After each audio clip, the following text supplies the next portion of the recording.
Jeigu gydytojas yra diagnozavęs kairiojo užpakalinio pusratinio kanalo GPPV, reikėtų atlikti EPLI manevrą kairėje. Reikėtų atsisėsti ant lovos,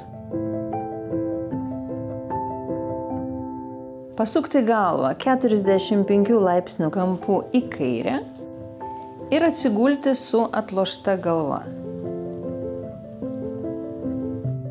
Šitas manevras galėtų provokuoti galvos svaigimą. Mes sulaukiame, kol nustoja suktis. Tai maždaug užtrunka apie 30 sekundžių. Ir pasukame galvą į dešinę. Vėl palaukiame apie 30 sekundžių. Po to pasiverčiam ant dešiniojo šono, nosis link žemės.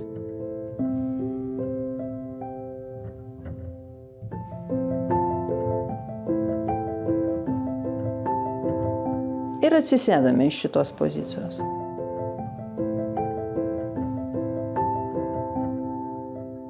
Dabar atsisėdame. Pasukame galvą į kairę. Atsigulam su atlošta galva. Pasukame galvą į dešinę.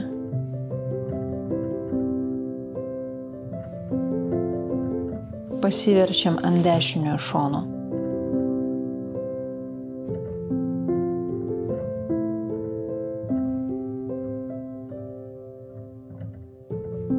Ir atsisėdame.